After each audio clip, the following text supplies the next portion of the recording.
Всем привет, друзья! У нас сентябрь 2019 года. В Москве состоялась выставка Комтранс 2019.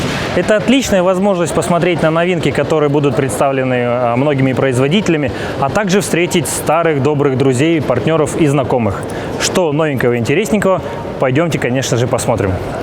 Хочу сразу обратить ваше внимание, что с учетом специфики ведения бизнеса нашего автосалона мы будем основной упор делать на всякие разные интересные вещи, связанные с рефрижераторным транспортом, а также производителями шасси и трендом 2019 года газодизельным автомобилем и возможным разным системам и агрегатам. Поэтому пойдемте смотреть, что интересного эта выставка нам принесет.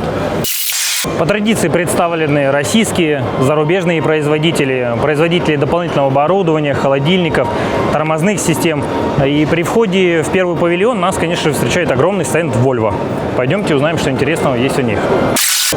Компания Volvo производит как шасси, так и тягачи, поэтому мы с вами можем видеть о том, что и они не отстают от тренда газификации. Видите, газ Power Low Emission. Мы сейчас найдем представителей, попросим прокомментировать представленный тягач. Александр Новиков, компания Volvo. Устойчивый тренд на создание все большего и большего количества газодизельных моделей. Мне бы хотелось узнать, чем ваша компания выставлена на этом Комтрансе, что представляет, какие тренды. Смотрите, мы привезли газовый автомобиль, который работает на сжиженном газе. Он полностью газовый? Пойдем, подойдем, я расскажу более подробно. У него есть дизельный бак. Так, то есть это смешанная система? Да. Это газодизельная система? Ну, да, можно сказать так. Так. Это дизельный бак, соответственно, криобак, который вот в разрезе там стоит, это для сжиженного газа, который там хранится при температуре 140-160 градусов. То есть, какой объем бака? Того бака? Сейчас, секундочку. А вот это бак как раз в разрезе. Вот это бак в разрезе, да? Стоит криогенный бак, здесь установлен насос. То есть и вот здесь как раз таки хранится топливо. К сожалению, у нас в России еще не очень сильно развита инфраструктура по таким заправкам. Так, сейчас, секундочку, я вам подскажу по объему точно, потому что... То есть топливный бак, который дизельный, здесь на 170 литров, а бак для газа на 205 килограмм. Так. Газ заправляется в килограммах у нас. И какой примерно запас хода вы предполагаете? Смотрите, у нас мы декларируем то, что запас хода на этот автомобиль 900 километров. 900 километров. Окей. Пробовали рассчитывать стоимость пробега километра пути? Есть такая величина? Да, на данный момент она немножко выше, чем на автомобиль на дизельном топливе. И данный автомобиль выгоден компаниям, которые ездят больше 200 тысяч километров в год. То есть интенсивная эксплуатация перевозчика. Потому что автомобиль стоит дороже, чем дизельный аналог. То есть поэтому... Какая-то примерная стоимость уже объявлена? Да, автомобиль стоит в районе 170 тысяч евро. 170 тысяч евро. А обычный дизельный тягач классический? В районе 105 тысяч. В районе 105. Разница в 65 тысяч евро за какой период пробега предполагается, чтобы должна окупиться? Ну, смотрите, опять же, здесь нет такого четкого. Надо понимать, какие условия эксплуатации, какой пробег. То есть, соответственно, если есть возможность, где заправлять этот газ, я думаю, за 3 года эксплуатации эта разница может покрыться. 3 года эксплуатации? Да, но при пробегах больше 200 тысяч километров. В год? Да. То есть после пробега в 600 тысяч километров она должна окупиться? Да. Окей, хорошо. Такой тренд распространяется на тягачи трехосные, на шасси? На данный момент машины все сертифицированы, мы можем, в принципе, завозить любые автомобили. На данный момент такой комплектации продано 2 тягача компании Novatec, то есть они уже эксплуатируются. Но, опять же, если будут запросы, мы готовы построить любые автомобили. И шасси в том числе? И шасси, да. А строите на данный момент эти в Европе? Автомобили, да, из Швеции. Из Швеции. Да. А тот, что концерн здесь производит, здесь же производится в России шасси, да? Завод в Калуге. В Калуге. 95% продукции мы производим на нашем заводе в Калуге. Но вот эти 5% они... это нестандартная позиция пока что, поэтому данный автомобиль пока из Швеции. Как вы считаете, концерн видит перспективы в производстве моделей на газу, на газодизеле? Да. Это интересный тренд, интересное направление, то есть многие европейские рынки уже, в принципе, активно покупают такие машины, например, итальянский рынок активно эксплуатирует автомобили на сжиженном газе, именно на сжиженном. Соответственно, я не сказал, отлично от конкурентов, мы поставляем сжиженный газ, да, а многие конкуренты сжатый метан.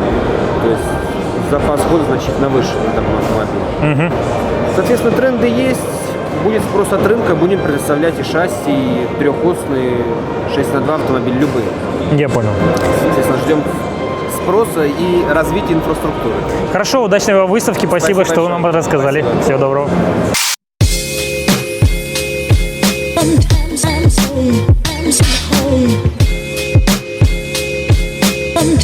Компания Volvo всегда отличалась интересным взглядом в будущее. Как это будущее тягачей электрических оно видит, пойдемте посмотрим.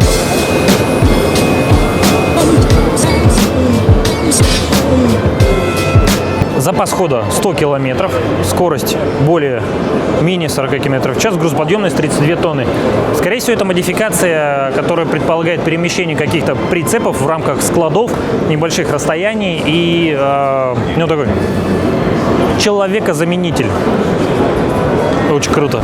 Компания Volvo производит большое количество различных модификаций, шасси, тягачи. И то бывает в дорожных версиях, и то бывает в полноприводных версиях. Вот как раз-таки представлены тягач модели FMX 460 с огромной высокой посадкой. И, скорее всего, да, оно полноприводное, привод переднего моста. Это трехосная модификация. Шасси, четырехосная модификация с колесной формулой 8х6. Соответственно, где-то для условий крайнего севера, труднопроходимых мест. В этом Volvo молодцы, они производят большое количество разных модификаций. Предлагаю переместиться на стенд Renault и посмотреть, чем они представлены на этой выставке. Стенд Renault у нас представлен трехосным самосвалом с платформой, я думаю, что там вместимость порядка 15-16 кубов, тягач 4х2, одна модификация, вторая, и самосвал четырехосный. Это все нас мало интересует. Давайте найдем представителя Renault и спросим, что у них касаемо газификации и трендов 2019 года. Здравствуйте. Здравствуйте. Вы представитель компании Renault? Да. Сможете дать нам комментарии? Позадаем пару вопросов вам. Да, без проблем. Так, меня зовут Кирилл. Даниил Шамбанов, представитель компании Renault. Скажите, пожалуйста, есть устойчивый тренд на газификацию, то есть производство всяких разных тягачей и шасси с учетом других видов топлива? Компания Renault что-то разрабатывает в этом направлении? Пока открытой информации об этом нет, но, безусловно, всегда думают о том, чтобы переходить на какие-то альтернативные виды топлива. Есть, конечно, там определенные сейчас, допустим, в России и наработки есть у компании. Просто, например, в России не всеми видами топлива можно заправиться. То есть, там, если говорить о Европе, то там тренд на LNG машины, на сжиженный газ. Но пока у нас таких там станций заправочных нет. Конечно, думают и об электрических машинах. То есть всегда думают об каких-то альтернативных видах энергии. Но каких-то прям пока готовых вариантов да, представить то есть эту не выставку можем. Никаких вариантов не показывают? Пока нет. Да, пока нет. Хорошо. Какие тренды вообще видит компания Renault? Тяготеет больше к производству шасси, больше к производству тягачей, либо легкий тоннаж? Я смотрю, он у вас в принципе не представлена линейка, или мы пока не дошли до нее? Нет, здесь линейка легкого тоннажа не представлена, больше именно к магистральным перевозкам и строительный сегмент. Например, 8х8, не так много предложений на рынке, очень специфичный самосвал и очень интересный, может быть, рынку. Также 6х6 представлен самосвал, то есть именно строительный сегмент, тяжелый строительный сегмент, очень сложные условия работы. И традиционно, магистральные перевозки, представлены два тягача Renault T-серии с кабиной высокой, с ровным полом и со стандартной кабиной. То есть это такие основные направления. В принципе, под потребности клиента, под заказ можно практически любую машину собрать, уже исходя из его конкретной спецификации, что он захочет. Окей, хорошо, спасибо большое. Пойдем смотреть еще, что искать. Возможно. Спасибо большое. Удачи. Так вот, Renault компания немножко, видать, запаздывает с учетом трендов, потому что Volvo уже представила, Scania уже вовсю катает газовые автомобили. Мы сейчас Пойдем продолжим дальше смотреть, что еще интересного найдем. Мы с вами забрели на стенд компании DAF. Она представлена по традиции легендарным тягачом. Очень многие перевозчики любят этот тягач за его надежность, выносливость. Также представлена модификация LF. Это, скорее всего, машина с полной массой 18 тонн, попадающая под систему Платон. Дафовцы решили собрать на базе этой машины бортовую платформу и манипулятор. Вот. И, смотрю, представлено трехосное шасси. XF, скорее всего, с полной массой 25 тонн. Сейчас постараемся получить подробности касаемо этих модификаций. Можно нам самого смелого и подкованного представителя компании DAF? Давайте. Как вот? Иван, меня зовут Кирилл. Пойдемте, мы вас немножко поснимаем, не против? Меня поснимай. Конечно, да. Ребят, знакомимся. Иван Игнатьев, представитель компании DAF. Меня зовут Кирилл. Скажите, пожалуйста, какие тренды, с чем выставляетесь, что интересного показываете примечательно по марке DAF? Ну, в этом году мы выставляем новая линейка у нас. На Россию выходят новые модели Евро 5. И шасси, и тягачи, или только шасси? И тягачи, и шасси. То есть все представлены здесь автомобили, которые можете увидеть. Они соответствуют нормам Евро 5.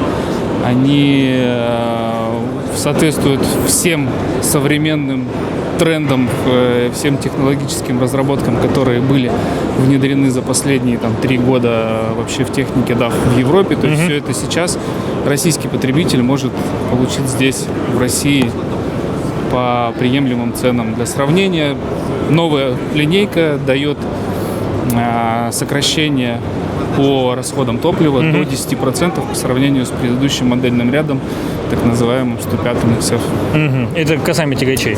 Ну, касаемо тягачей, касаемо шасси, то есть дополнительно, так как заходят европейские разработки, мы сейчас можем представить более широкий спектр техники. Это и самосвалы, и лесовозы, и бетоносмесители с европейскими и с отечественными настройками. То есть... Вы такую технику держите на складах или под заказ все идет? Вот шасси интересует 18 тонн полной массы, 25 тонн полной массы, 12.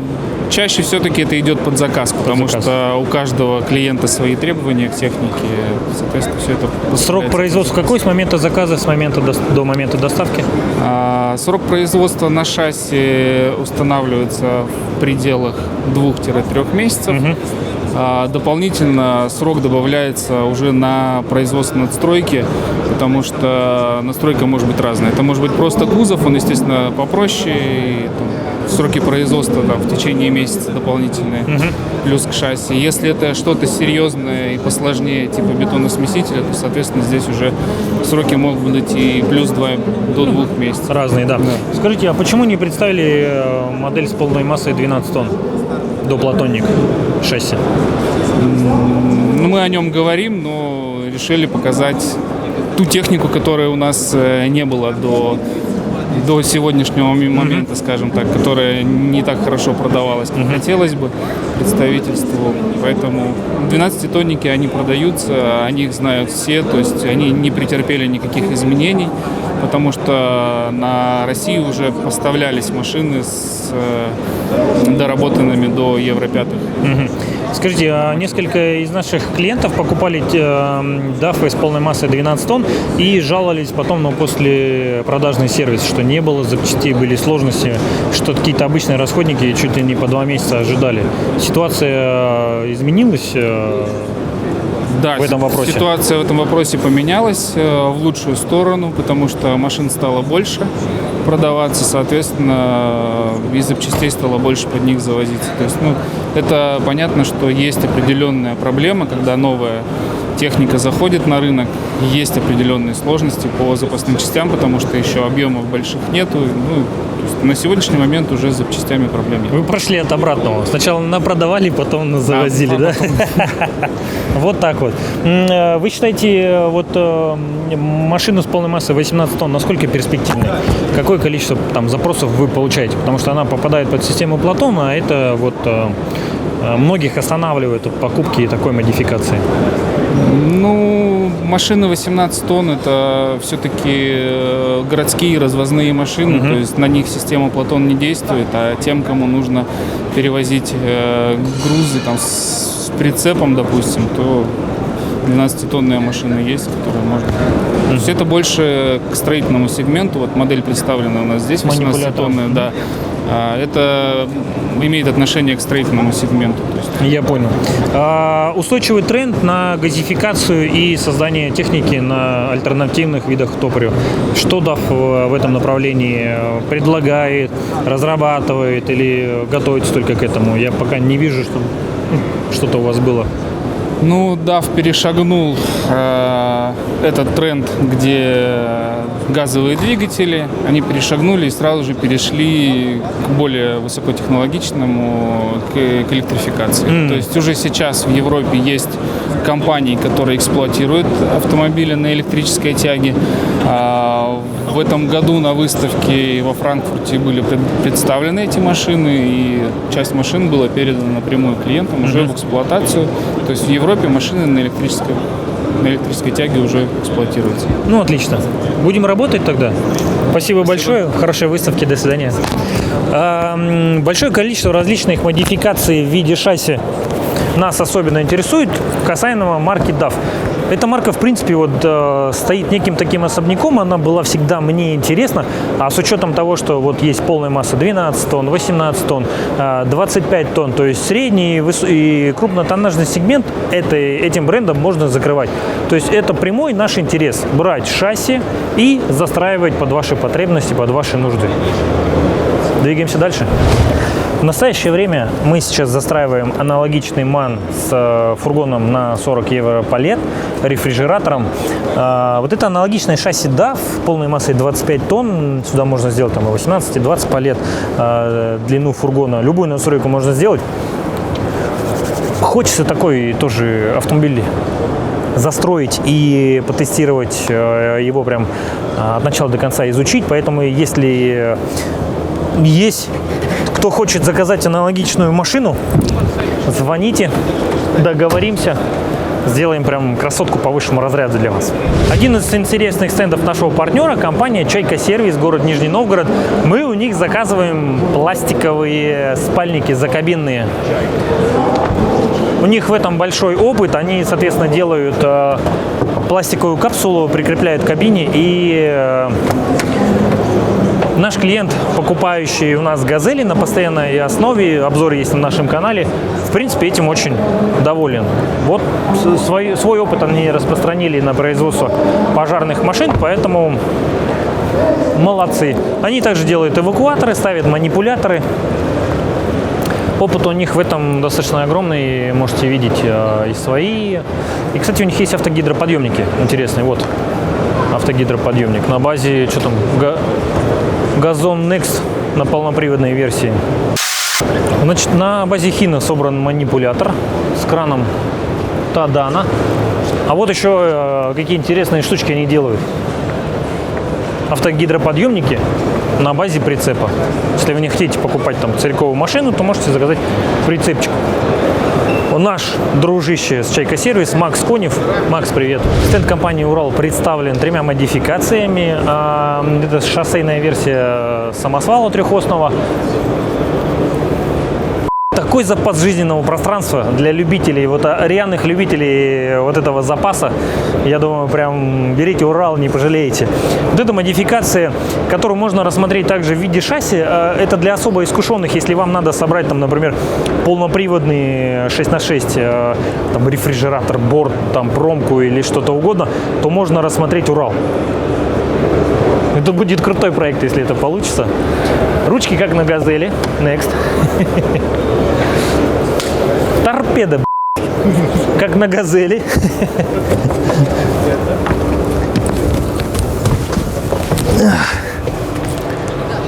Вы все как на «Газели», пацаны. Даже даже мешалка, смотрите, тоже вот она, никуда не делась. О, зато сидуха, смотрите. Пневмосидуха, пацаны, это «Урал» с пневмосидухой. Все, берем. Пневмосидуха есть, берем, но остальное не волнует. Ядрит колотить. Здесь колесная база позволит поставить фургон палет на 18 на 20. Где-то, да, где-то там 7,5 метров. Наверное, 18-палетный кузов сюда поместится. Ну, Урал это для любителей. Это вот для тех, кто ездит в таких местах, что там даже волки срать боятся, да. Вы посмотрите! А Урал-то не отстает от тренда. DAF нет, Рено нет, Урал на метане, пацаны. Не на метане, это на LNG. Это другой немножко. Сейчас мы найдем представителя и попробуем задать вопрос. Меня зовут Кирилл, Дмитрий Грехов. Все верно. Мы с удивлением обнаружили, что у вас самосвал представлен на альтернативном виде топлива. Хотели бы получить от вас комментарий, что это за бак, что это за модель. Это модель 6х4, то есть дорожной гаммы. Так. Самосвал, именно этот экземпляр представлен, то есть он комбинированный SNG и LNG, то есть на сжиженном и может работать и на сжатом газе метан. Это, я так понимаю, версия чисто шоссейная, резина у нее... Да, это дорожная версия, то есть он как бы именно 6х4, то есть не полноприводная. Не полноприводная. А какая стоимость у этого самосвала примерно? 6,5 миллионов. 6,5 ну, миллионов. прайсовая цена, то есть, да. А цена обычного тягача, обычного самосвала не, ну, то есть на дизеле? Ну, порядка 4 миллионов. То есть примерно разница там 1,5 раза, 2,5 миллиона сверху, да? Да. Какой запас хода? Это лучше к техническим специалистам обратиться. Я понял. То есть она пока у вас представлена, и вы ее там... Да, то есть она тестируется. Тестируете, смотрите. Да. Я понял. Она уже доступна к заказу? Да. Уже можно заказывать такую модификацию. Да. А срок окупаемости тоже не знаете? Нет. Не подскажу, это надо с техническими специалистами разговаривать. Я понял. Ладно, хорошо, спасибо большое. Ну вот, Ребзя, на подумать, на самостоятельно изучить. Что-то неподготовленный какой-то попался нам товарищ. Пойдем дальше.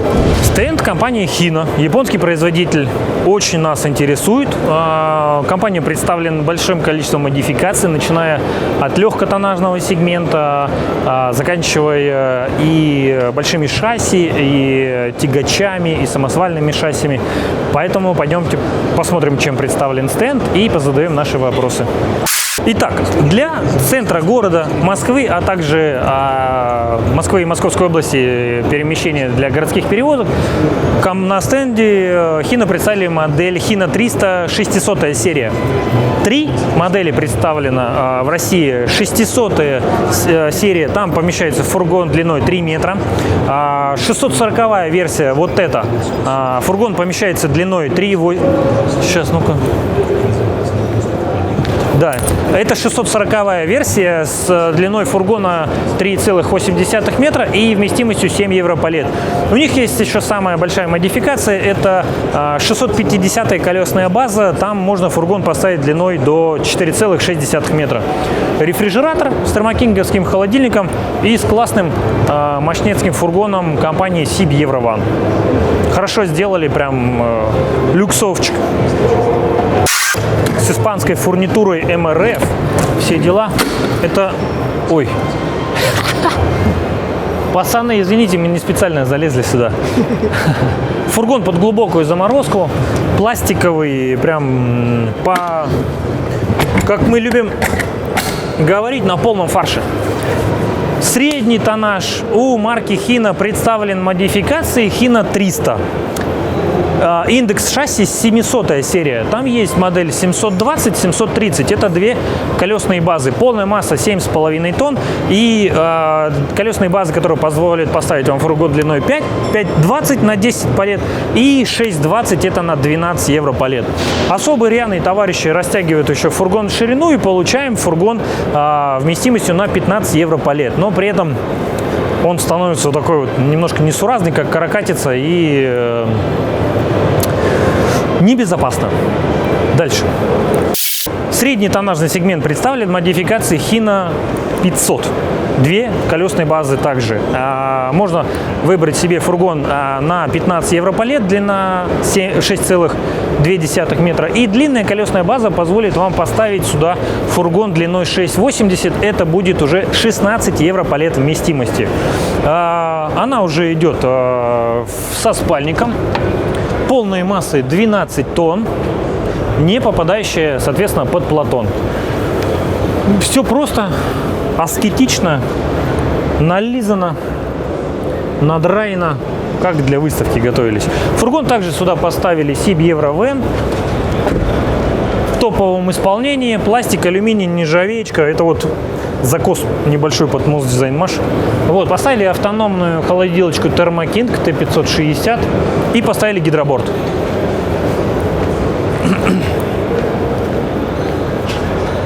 Гидроборд Далландия, я думаю, что здесь он грузоподъемностью тонна. Вот такой широкий, красивый. Вот. Это одна из наиболее популярных моделей, модификаций, которые заказываются для среднегородских перевозок. То есть это там короткие и длинные расстояния там, до 500, до 700 километров. Человек может спокойно отдохнуть и довести груз.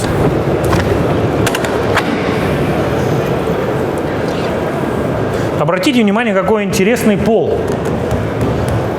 Это всего, скорее всего, алюминий, но не как мы привыкли, рифленый, а вот такой мощеный. Давайте называть его мощеный алюминий, как на мостовых. Или как эта доска, которая... Палубная доска. Да, палубная доска. Новый аж пахнет. Аж прям пахнет. Старшим братом модификации Hino 500 является Hino 500, у которого полная масса 18 тонн. И уже совершенно другие колеса. Вот вы видите, там другая кабина, другой спальник. 18 тонн полной массы попадает под платон, грузоподъемность 10 тонн, 260 лошадиных сил. Ребят, знакомьтесь, Юлия, представитель компании Hino. Вы работаете в представительстве, да?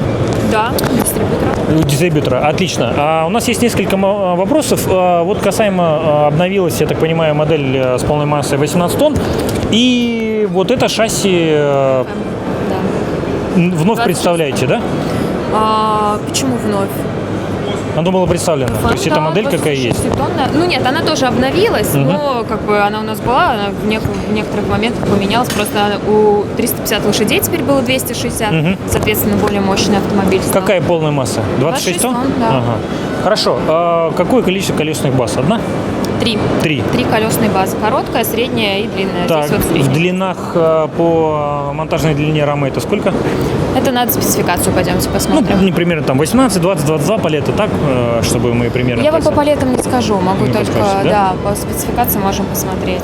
Скажите, какой вот сейчас устойчивый тренд на газификацию, метан, пропан и же с ними LNG? Вот этот тренд Hino поддерживает? Есть какие-то разработки? На данный момент нет. На данный момент мы работаем просто с дизельным баком. Вот, и, соответственно, что в дальнейшем просто мы как бы ввозим все из Японии. Соответственно, исключительно как японцы Решат, так и будет, да. А как еще насчет здесь дорабатывать? Здесь дорабатывать нет, мы этого точно не рассматриваем. У нас планируется собственный завод, вот, в Химках. Да. Может быть, там что-то будет. Но это стратегические, исключительно, возможно, планы, я не в курсе. Хорошо, спасибо большое. Друзья, мы на стенде ГАЗ. Представлены различные модификации тут Садко, Соболи, Баргузины. Не особо нас это интересует. Предлагаю обратить ваше внимание на вот это интересное шасси. У него с одной стороны установлена метановая кассета. Я думаю, вместимостью, наверное, литров под 400, под 500, по моим ощущениям. Баллон огромный. И баллон LNG с другой стороны. На шасси газон Next с полной массой 10 тонн. Полная масса 10 тонн. Из плюсов дает то, что это шасси на задней пневмоподвеске. Сейчас мы найдем представителя ГАЗа и расспросим. Здравствуйте. Вы представитель компании «ГАЗ»? Можно вам задавать вопросы по поводу газона? С удовольствием. Пойдемте ближе туда, вот к этим вещам. Как вас зовут? Андрей Четверяков. Андрей Четверяков? Да. Меня зовут Кирилл. Андрей, расскажите нам, пожалуйста, я вот вижу интересную модификацию газона. Это перспективная разработка или это уже то, что пойдет в серию? Планируем запустить это в серию. Это два вида топлива. Так. CNG и LNG. Автомобиль будет иметь запас хода около 800 километров. 800 километров. А дизельный мотор остается в основе? Да, конечно. Базовая машина, она с дизельным двигателем. Ярославский, да? Ярославский дизель. Ярославский дизель. Хорошо. А какова стоимость этой модификации шасси? Нет, я вам за стоимость это не могу сказать. Насколько дороже, вы не знаете? Не знаете. Соответственно, 800 километров – это полный бак солярки и, соответственно, полный бак LNG, CNG, верно? В этой версии солярки нету. То есть это… А там в основе бензиновый мотор стоит? Бензина тоже нету. Бензина тоже нету? Только газ. Я могу рассказать поподробнее про автомобиль Садко. Может быть, он интереснее? Нет. Интересно? Нет, Садко нам не интересен. Нам надо вот это понять перспективно. То, что газифицируется, то, что вот переходит на тренд экономии и вот этих всех вещей. Кто нам может подсказать? Вам именно про газ. Вот, да. Кто подкован в ценах и… Я не знаю, то есть это подкован. Никто?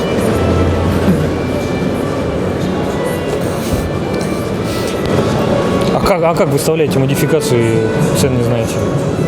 Также будут первый вопрос, сколько стоит, будут подходить. Продается. А когда это просто разработка? Да, перспективное направление. То есть и когда пойдет в серию, вы не знаете? Планируем в начале следующего года. Поэтому цен пока нет. Ладно, спасибо, это был Андрей. Так, на видео пилил? А? На видео что записывал? Конечно. А я что-то даже не подумал. Ну ладно. Ну давай. Оторжались мы немного с Саней. Давайте хотя бы попробуем получить информацию по автомобилю с буклета. Итак, ярославский мотор 534, 4-цилиндровый, тип двигателя газовый. Что самое интересное, мощность 170 лошадиных сил, крутящий момент 600 ньютон-метров, экологический класс Евро-5. Стоимость не знаем. Запас хода не знаем.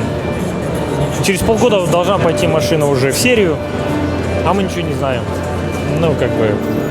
Пойдем внутрь заглянем. Как Урал, нечего тут смотреть. Урал и Газель. Единственное, что так как машина на пневме, соответственно, пульт управления задней пневмоподвеской. Вот как бы так. Пойдем. Смотрите, представлена обновленная «Газель», модификации «Газель NN». «Газель» по-русски, «NN» по-английски. Сразу мы видим о том, что немножко изменилась передняя решетка радиатора, фары. Что-то начинает становиться похоже, по-моему, на газон. Такая же какая-то там массивная выпуклая часть. Вот. С двигателем Volkswagen, кстати, интересно. 2-литровый фольксвагеновский мотор мощностью 136 лошадей, 340 ньютон-метров. Турбодизельный. Как обычно, скорее всего, будет модификация 3-метровая, 4-метровая. Сейчас попробуем узнать, сколько такая стоит. У нас есть… Вы нам по поводу машин вопрос просто позадаем? Или вы нам задаете? Нет, мы нас тоже не можем. По машинке хотя бы рассказать, чем примечательно, чем отличается? Можете? Но не на камеру. Нет. А почему? На камеру мы не можем. Нельзя. Пацаны. Друзья, что-то как-то сложно оказалось получить официальную информацию у представителей ГАЗ, там они все не могут работать на камеру, но ребята сообщили о том, что будет небольшой фейслифтинг. Как вы можете видеть, поменялась полностью торпеда, она там стала помягче, поприятнее, наверное, в тренд Volkswagen, там, в стилистике Volkswagen немножко сгладили. Вот, соответственно, будет стоять фольксвагеновский мотор,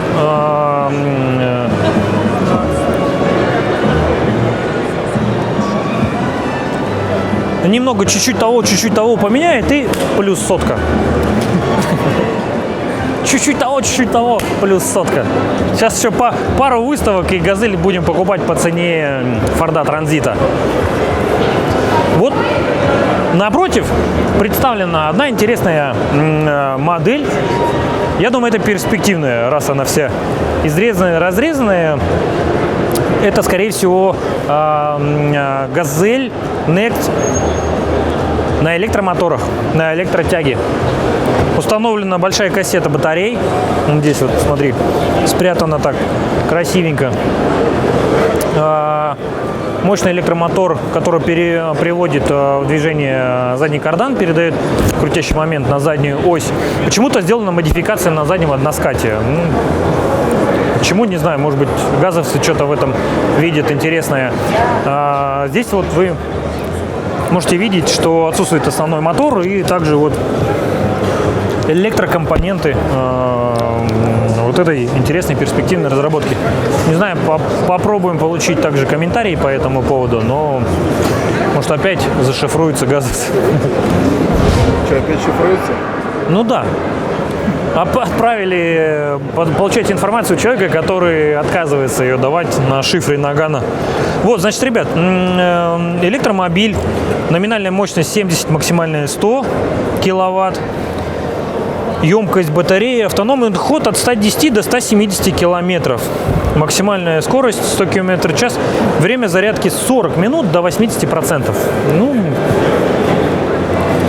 может быть, что-то и ребята смогут интересно сделать. Ждем. На следующей выставке, наверное, что-то будет. Пойдем дальше.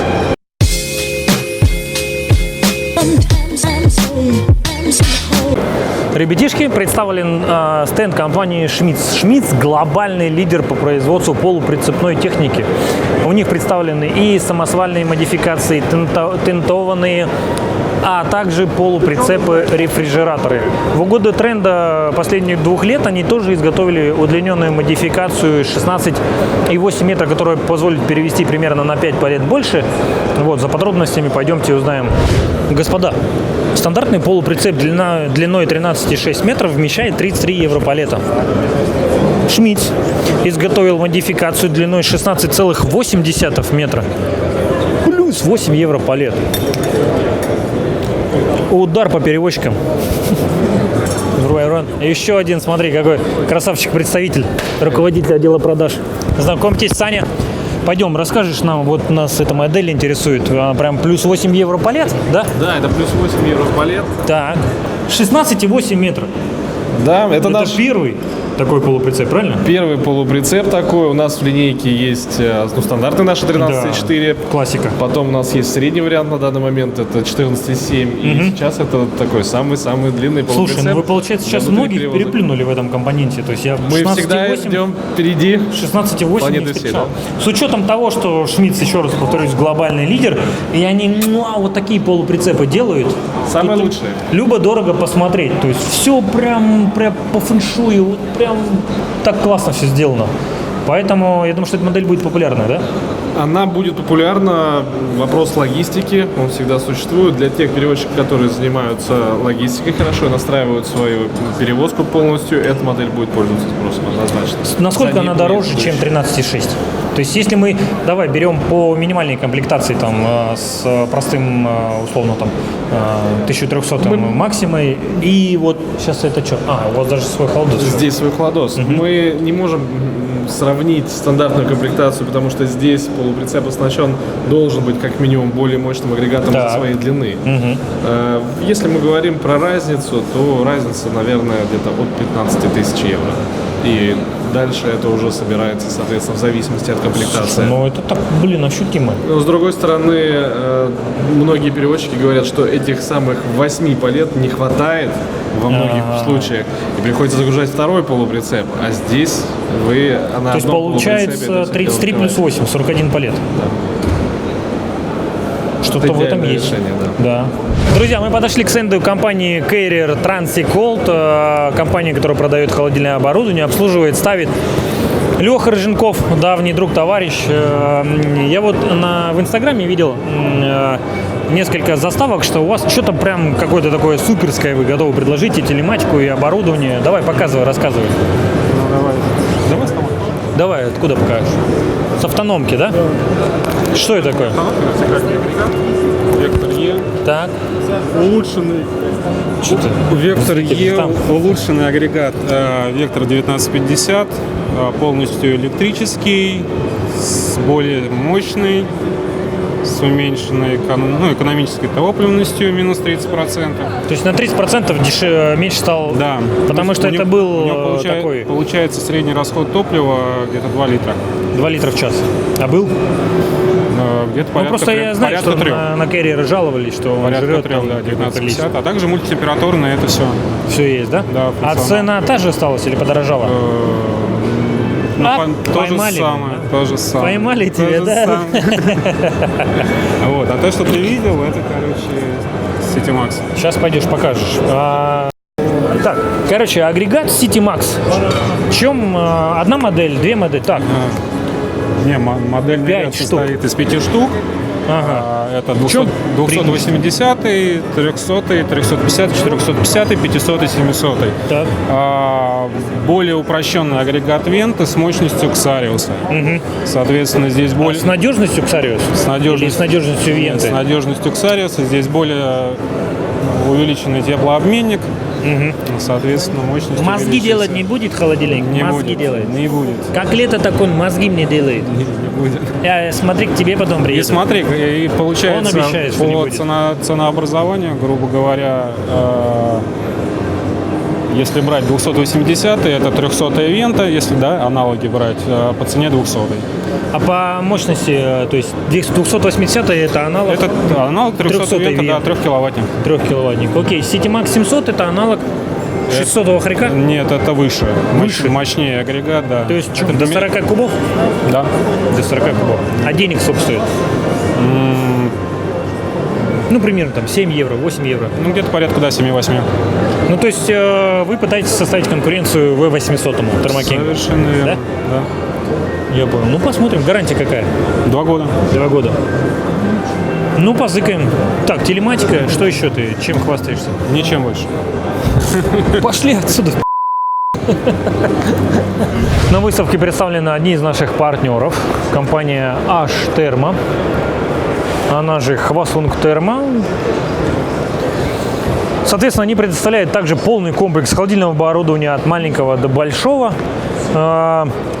Вот такие есть интересные термоконтроллеры. Они сейчас получили уже сертификат поверки на свои регистраторы, внесены в Ростест. Соответственно, покупать можно.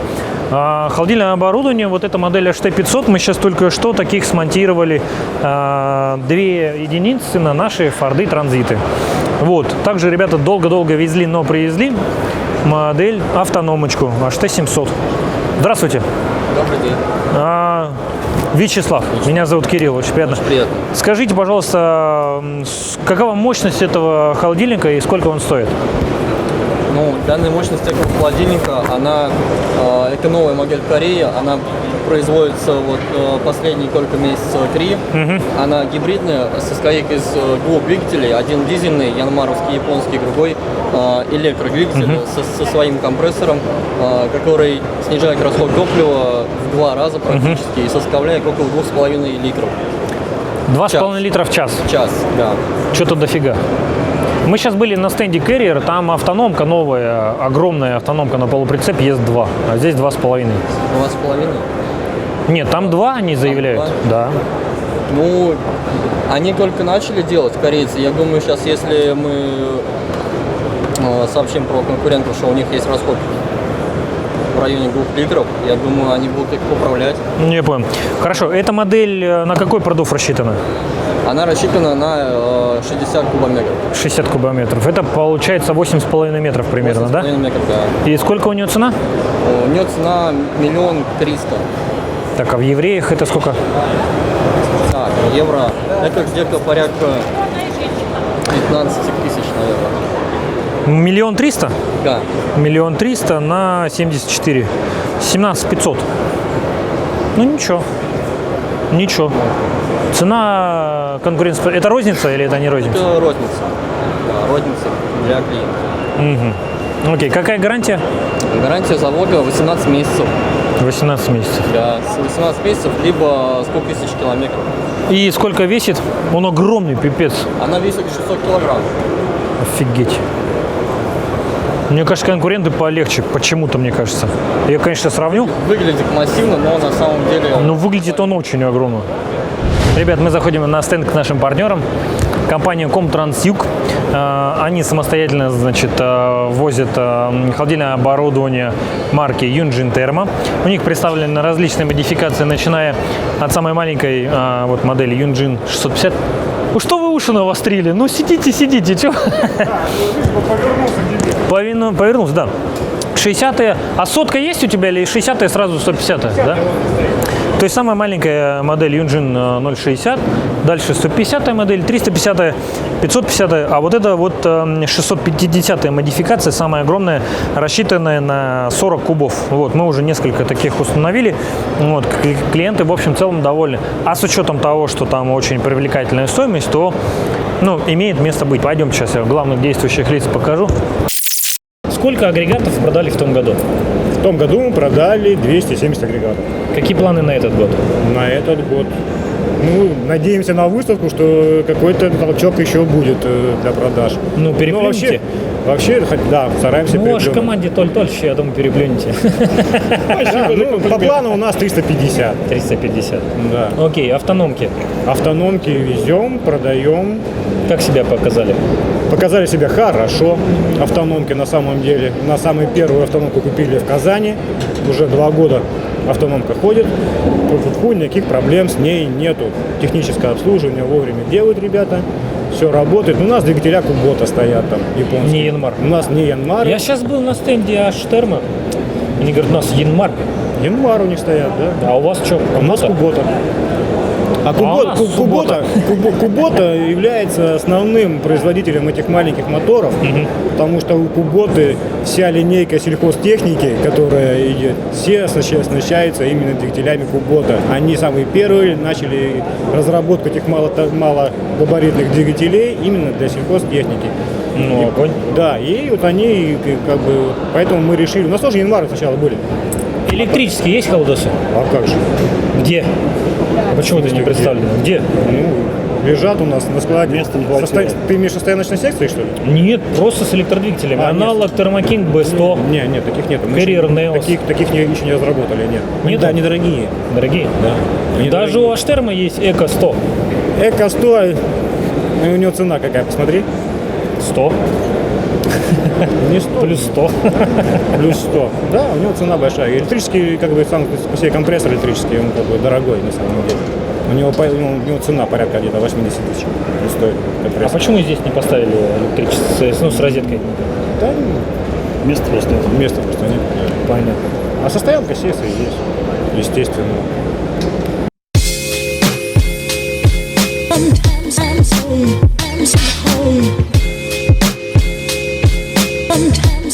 Московский завод специализированных автомобилей МЗСА представил на выставке прицеп. И вот такой вы сейчас офигеете Volkswagen транспортер. У него его штатная колесная база позволяет установить фургон длиной 3 метра. Но здесь, по-моему, 6.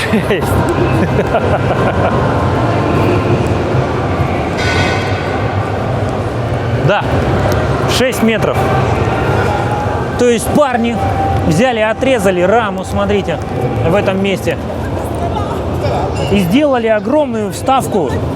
И поставили вот такие вот алковские оси.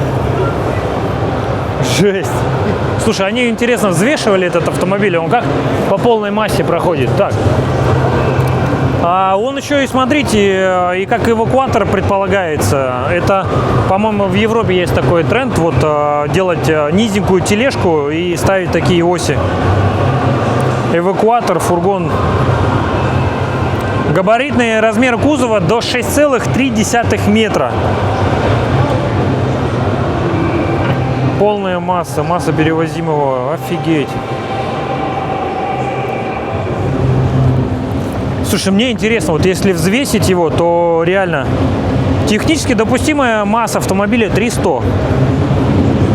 Масса перевозимого груза 990 килограмм. Ну, это, скорее всего, для тех, кто возит вот прям какие-то длиннющие 6-метровые панели, трубы, либо что-то еще, но не сильно тяжелые, потому что я думаю, что ну, вряд ли там при такой длине, габаритной длине платформы, там больше тонны.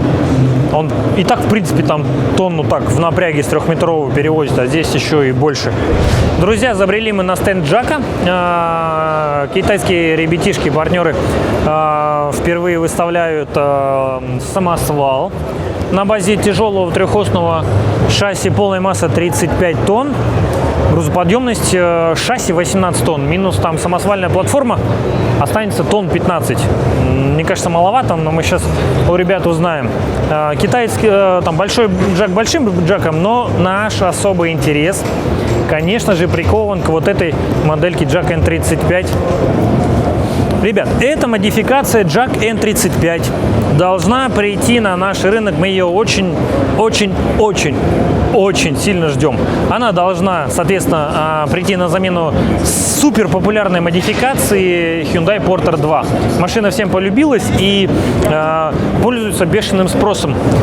Примерно, по-моему, 2 года назад эта модификация уже выставлялась на рынке, но до сих пор эти 2 года происходит работа по подготовке этого шасси к сертификации в нашей стране. Сама по себе модель очень интересная. Если она останется еще в бюджете Gazelle Next, как ребята из Джака планируют, чтобы это произошло, то это, конечно, будет фурором. Итак, это будет почти полный аналог Hyundai Porter 2. 4 европалета. Тут, если чуть-чуть заморочиться, можно и 5 европалет, кузов подлиннее сделать. Низенькая, хорошая погрузочная высота, комфортабельный салон. Салон очень хороший, загляни-ка, посмотри, то есть приятный пластик, ладно сделан, то есть прям любо-дорого посмотреть. С чем-то надушили его. Даже надушили. То есть если все-таки эта модификация останется в бюджете Gazelle Next, то Gazelle Next, я думаю, будет вот так вот. Поэтому ждем все с нетерпением, вроде там до конца года эта модификация должна быть. Попробуем сейчас получить, значит, от представителей Jack информацию, какой здесь будет мотор, механическая коробка, ну и там те же самые маленькие задние двухскатные колеса. Вот.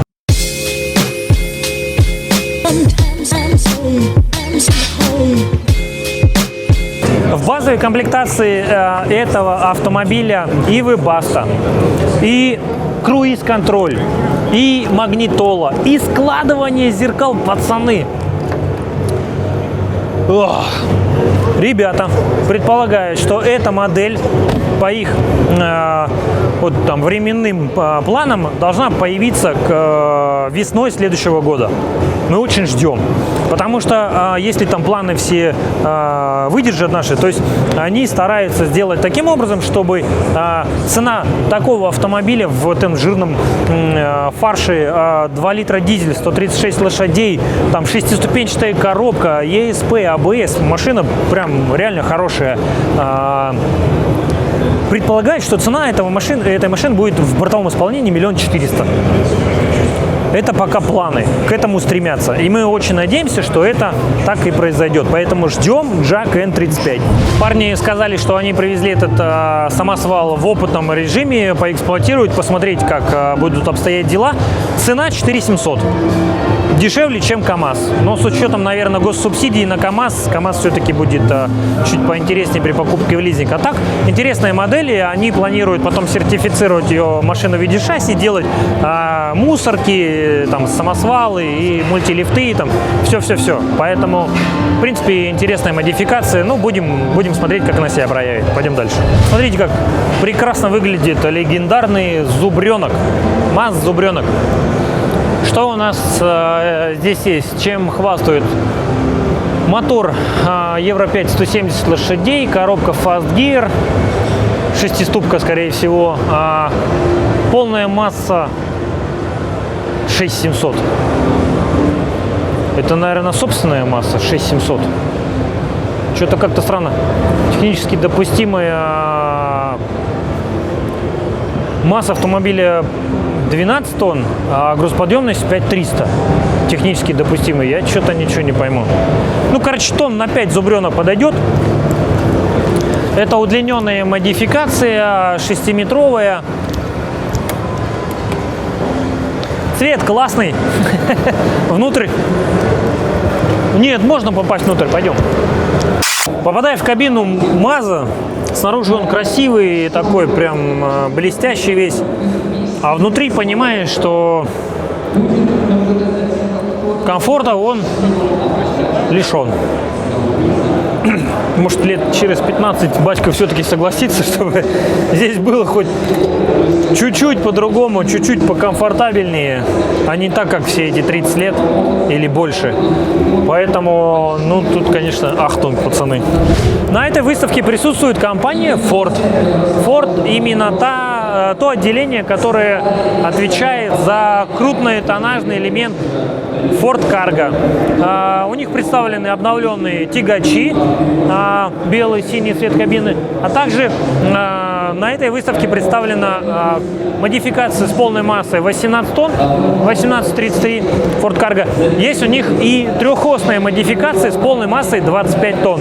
Но мы постараемся в ближайшее время найти такой автомобиль и снять про него отдельный обзор, потому что попалось мне в интернете несколько обзоров. Ну, там никакой информации, ни размеров, ни грузоподъемности, ни характеристик, ни гарантий, ничего люди не дали. Поэтому эпизодически покажем вам Ford здесь.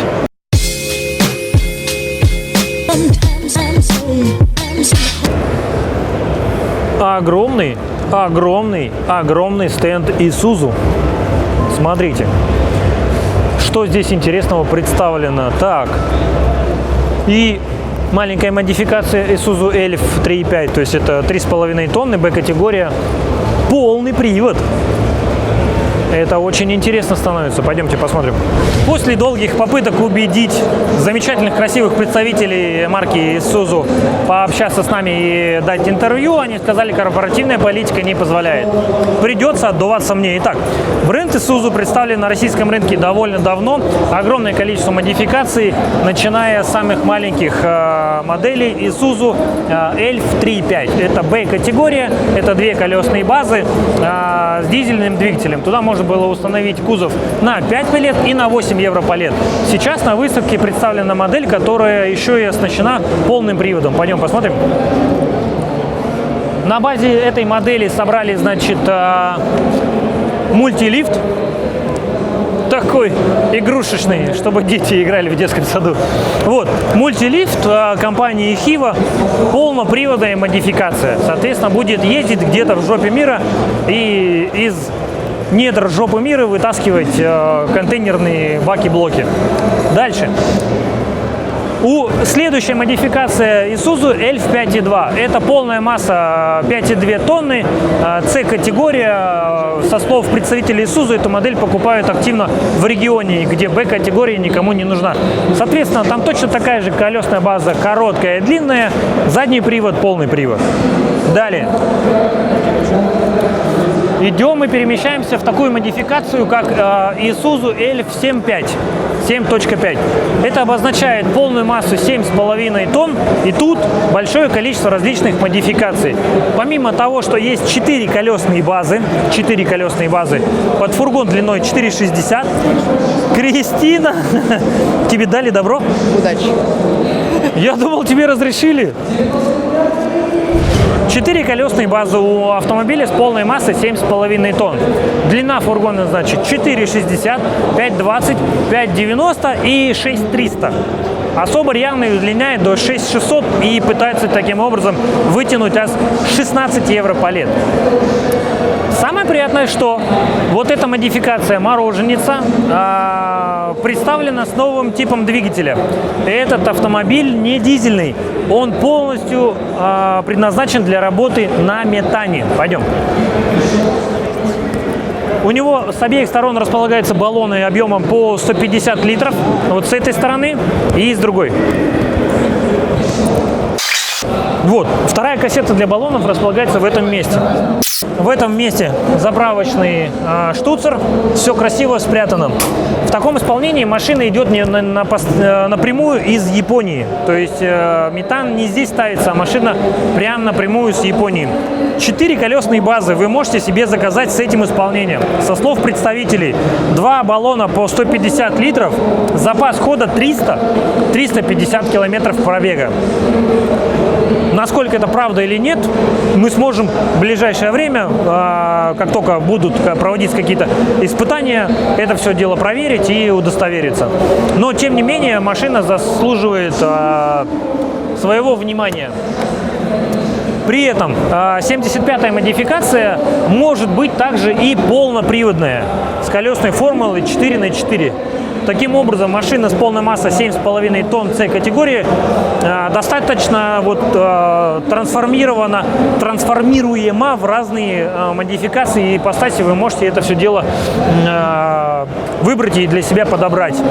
ГАЗ стоит прилично дороже, примерно на, если я не ошибаюсь, 1800-миллион, но благодаря в настоящее время определенным скидкам от представительства на эту модификацию, то там цена нивелируется, какая-то часть компенсируется. Плюс автомобиль попадает под программу государственного субсидирования, и 12,5% от стоимости за вас заплатит государство.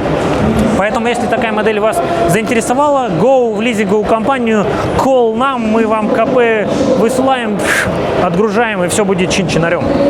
Старшая модель Isuzu Elif 9.5, Elf 7.5 является Isuzu Elif 9.5. Это индекс полной массы 9,5 тонн.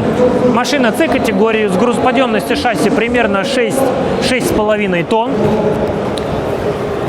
Примечательно, агрегатируется дизельным двигателем мощностью 190 лошадиных сил, пока только дизель, значит, пневматические тормоза, и эта модификация идет не с механикой, а с роботизированной шестиступенчатой автоматической коробкой переключения передач. Со слов представителей Isuzu, экономия, комфорт езды, соответственно, и экономия расхода топлива примерно 2 литра на 100 километров. Поэтому тоже рекомендую обратить внимание. А надстройки, как можете видеть, мороженицы, мультилифты, эвакуаторы, промки, все что угодно. На выставке не представлены старшие братья. Это Isuzu модели FSR 34 с полной массой 12 тонн, там 2 колесные базы, и Isuzu FVR 34, это автомобиль с полной массой 18 тонн и грузоподъемностью 10 тонн. Двухосники.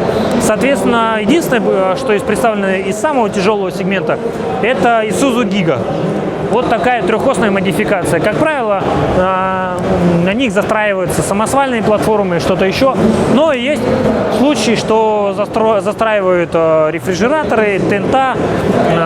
Колесная база позволяет установить фургон от 7 метров до 9. 22 евро палета. Здесь видите коммунальная машина с передним отвалом, самосвальной платформой для кого-то из коммунальных служб. Итак, друзья, мы на стенде компании Iveco Россия. Iveco, так же как и Isuzu, представлена большим количеством разнообразия и шассей, начиная от 3,5 тонн полной массы до 7 тонн. Крупный тоннаж, там есть еврокарги, стралисы, есть тягачи, есть самосвальные шасси и есть также цельнометаллические вариации фургонов. Совершенно верно. Мы это все знаем хорошо. Олег Лескин, мы знакомимся. Добрый день, Кирилл. Добрый день, Олег. Значит, большая разнообразная гамма дизельных нам знакома, всем полюбилась. Все хорошо, все прекрасно. Что вы представляете по направлению метана, либо альтернативных видов топлива? Совершенно верно. И я думаю, не будет секретом то, что дизельное топливо в данный момент дорожает с каждым днем. Главное, еще бы качество было бы. И качество было бы достойно. Поэтому многие наши заказчики смотрят в сторону экономии. Экономия в данный момент достигается за счет использования газа. Да. Стоимость дизельного топлива 45 рублей. Стоимость газа 16 рублей на заправке. Расход топлива сопоставим. То есть мы здесь уже имеем экономию, выгоду, существенную экономию. Мягко говоря, да. существенно. Хорошо, я видел анонс Iveco Daily вы представили. Скажите, пожалуйста, какой запас хода, какой объем баллонов там установлен? Здесь у нас стоит 6 баллонов. Запас хода у нас составляет 400-450 километров. В городском или трассовом режиме? Ну, в смешанном режиме. Да. Соответственно, конечно, если мы будем стоять в пробках, то, возможно, будет больше. Но так как предлагаю подойти к автомобилю, помимо баллонов, у нас есть еще возможность аварийного режима. То есть я открываю сейчас дверь, И здесь мы видим запас, заправку для бензина. Для бензина? Для бензина, Отлично. совершенно верно. Хорошо. 14 Какой объем? литров, 14 литров резервного бака. Это очень крутая штука. 80 километров машина на бензине проедет без проблем. Для любой заправки, да. Да. Вопрос в чем? Постоянно на нем ездить нельзя. Это аварийный режим, она немножко ограничивает мощность и крутящий момент, но Дотянуть она до заправки, доедет сама без Прекрасно. проблем. Отлично, да. Вот. Гарантия сохраняется та же? Год Конечно. без ограничений по Конечно, пробегу, да? Конечно. Год на весь автомобиль и 2 года На силовую линию. на силовую линию. Отлично. Также не забываем спросить у наших дилеров. У нас есть расширенная гарантия, Так. у нас есть сервисные контракты. И вы можете заключить сервисный контракт на этот автомобиль вплоть до 5 лет. Или купить гарантию, которая, в принципе, в зависимости от пробега может быть весьма доступным. То есть там разговор 100-150 тысяч рублей. Это Отлично. не так много. Смотрите, применительно к Дели 50 средняя стоимость шасси там у дизельной версии 2,5 миллиона рублей. Ну, где-то так. Плюс-минус. Ну, Да. я пример говорю. Какова стоимость автомобиля на метане? На метане автомобиль несколько дороже. Примерно. Это примерно 450-500 тысяч То рублей. есть около 3 миллионов рублей Да, за шасси. да. Отлично. А модельный ряд также предполагает все колесные базы на метане? Совершенно верно. От 3,5 тонн до 7,2. То есть и 35-я, и 50-я, и 70-я и Дели. 72-я, ну, грубо говоря, 70-ка 72-я, просто да. с дополнительной опцией, она... И сильно получается, что и любая колесная база, то есть Да. какая... Единственное, есть момент. Не все автомобили поставляются с дополнительным резервным баком. То есть, если мы хотим, чтобы у нас он был, можно купить автомобиль 65-й. По грузоподъемности они сопоставимы с 70-м, но там будет присутствовать бензиновый бак. Не понял. 70-ка будет без него. Да. Не думаете ли вы о увеличении полной массы? Потому что сейчас тренд идет к весовым контролям, да, и взвешиванию в автоматическом режиме. Соответственно, как правило, там модель 70-ю и ВКД берут, чтобы возить там примерно 5 тонн. Ну, если особенно Технически, в принципе, это возможно. Да, то есть... Если легкий кузов и так далее, то да. Если легкий кузов, да, но если там берут сэндвич, если берут рефрижератор, там остается грузоподъемность порядка 3 тонн, если там 10 или 12 палета, да. Но все, как обычно, возят 5. Технически эта машина выдерживает больше. Это понятное дело, но на весах это не объяснишь. На весах это не объяснишь, поэтому нужно, конечно, ездить в весовом контроле. То есть Для это этого у нас есть автомобили Еврокарги. Это начинается от 100-й или 120-й? 100, 120, то есть, которые до Платона у нас получается. Ну да. Вот. Самая маленькая 100-я карго? Да. Отлично. Хорошо. А пробовали ли вы посчитать, за сколько примерно отбивается вот эта разница за километров пробега, там 50 тысяч, 100 тысяч, 200 тысяч? И есть ли от представительств какие-то субсидии? Потому что тот же Isuzu, например, субсидирует вот эту, у них разница почти там в миллион, если я не ошибаюсь, но они делают там определенный дисконт и субсидируют, пока вот стимулируют покупку. Есть это у Ивека? Ну, смотрите, дело в том, что мы изначально даем хорошие цены нашим клиентам. Вот, мы делаем наши машины максимально доступными. Эти машины в моменте в России не собираются. И как Isuzu у нас государство не поддерживает, мы платим из своего собственного кармана. Поэтому мы имеем, скажем так, ограниченные возможности собственных денег. Ну, я понял. Понятно. Но в любом случае мы идем навстречу клиенту. У нас представлены специальные программы по 5 ТО бесплатно клиенту мы даем при покупке нового автомобиля до 100 тысяч. Межсервисный интервал где-то получается около 20 тысяч километров. То есть человек, в принципе, не задумывается о том, что 2 года ему придется платить за ТО. Не понял. Вот. По газовому автомобилю вопрос интересный по поводу целесообразности его приобретения. Я не буду лукавить, скажу прямо.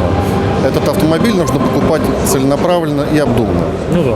Дело в том, что если мы купим автомобиль газовый, переплатим 450 тысяч рублей и будем на нем проезжать 20 тысяч километров в год, это будет неинтересно. Да, это неинтересно. Для интенсивной эксплуатации? Да. То есть там, где у автомобиля интенсивная эксплуатация, если касаемо дейли, то я бы сказал, что это там больше 80 тысяч километров в год, там, ну даже там 60-80, ну где-то так. Это интересно. Если больше 100, это крайне выгодно. Ну да, согласен. Вот, меньше, лучше дизельную машину взять. Также могу сказать по поводу этого дейли, рядом с которым мы стоим. Ну, прежде всего, конечно, его можно отличить на дороге по расцветке. Это опция, но она доступна для этих автомобилей. Видно, что это голубая линия.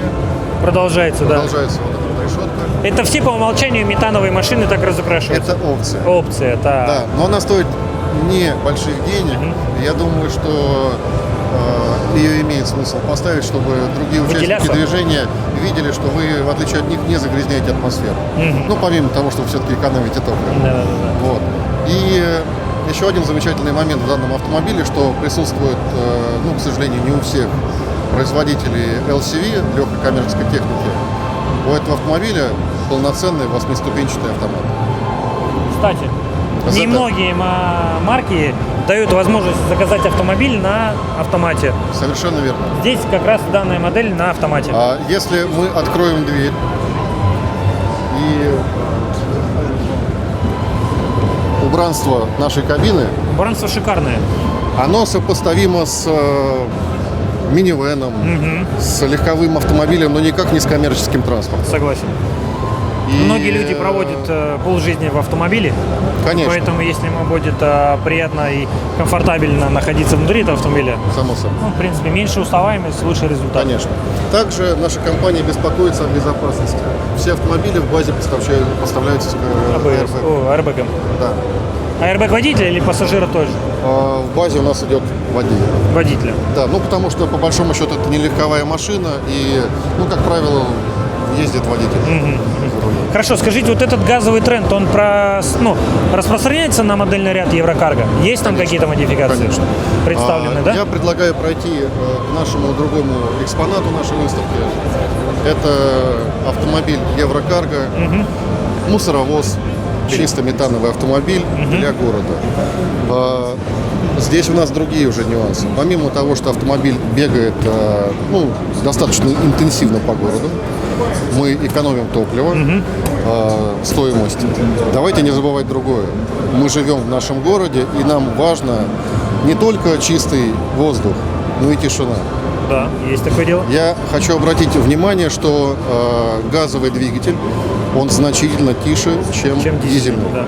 И когда этот автомобиль заезжает во двор вашего дома, у вас не будет раздражения от трахтящего дизеля. Хорошо. Объем баллонов какой на этой модификации? Объем баллонов здесь,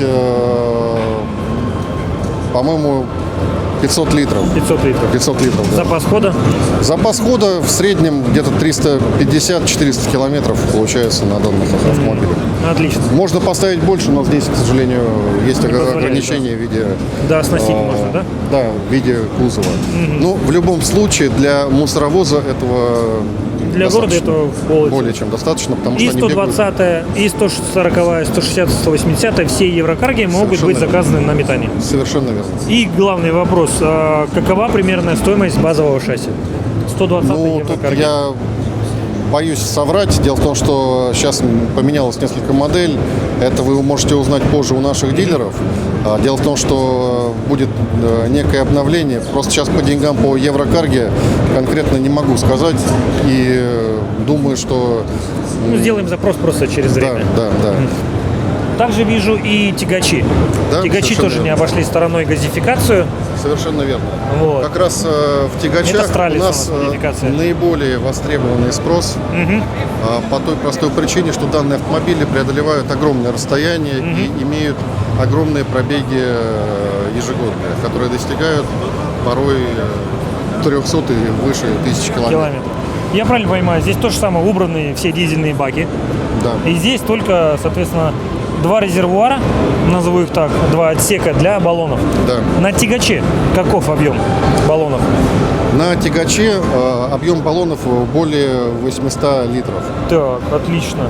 Более 800 литров. Да. Запас хода? Запас хода данного тягача 570 километров, 570. заявленных как производителем. Могу сказать, из испытаний нашими клиентами 540 абсолютно реально автомобиль прошел, и осталось топливо. Еще осталось? Да. Ну, отлично. Поэтому Прекрасно. это реальные замеры в наших условиях с загрузкой, с полуприцепом. А что за вот 90 тысяч межсервисного интервала? Это что такое? Межсервисный интервал ТО вы будете ТО делать автомобиля основной. ТО автомобиля вы будете делать каждые 90 тысяч. Шикарный показатель. Не 20, не 30, не 40, 90. 90 тысяч межсервисный Совершенно интервал. верно, да. И еще один главный вопрос. Конечно. Цену этого тягача тоже сейчас не сможете нам примерно Нет, цену назвать? я скажу. Этого тягача я вам скажу. Цена данного тягача 129 320 евро. 129 320 евро. Это у нас в пересчете примерно в районе 10 миллионов рублей, Нет, да? ну не 10, там 9,5 где-то. 9,5. Вот. Ну, я опять же хочу заметить, что все газовые автомобили любых производителей, они дороже дизеля. Согласен. Вот. Есть такое дело. И здесь экономика считается похожей на Дейли. Ну, скажем так, на Дейли даже больше. Похоже, чем как на тягачах. В данной ситуации пробег, ну, скажем так, в нолях эта машина будет при пробеге в среднем где-то 120 тысяч километров в год. Ниже брать бессмысленно. Ну, я думаю, что меньше ребята и не катают на таких вещах. После 180 и тем более 200 это огромная экономия, и в том числе наши клиенты достигают ее тем, что ставят заправки на собственных транспортных предприятиях. Да, сейчас есть такой тренд. Если предприятие крупное, Крупные, оно позволяет у него, скажем себе так, поставить. 50 и более автомобилей в парке, то клиент заключает договор с «Газпромом», ставит заправку. И еще экономит. Я думаю, что не и по 16-17 получается не 16, 17, а каких-нибудь 14-13. 6-7. 6-7? Да. 6-7 литров цена, оптовая цена метана. Нет, ребята. Не оптовая цена метана, это цена это клиента то, что привезут, собственной да? заправкой. Нет, это не привезут. У него сжимается газ, идет труба, у него стоит компрессор и заправочная станция. Сжимает, получает собственное топливо. Также он его может продавать на сторону.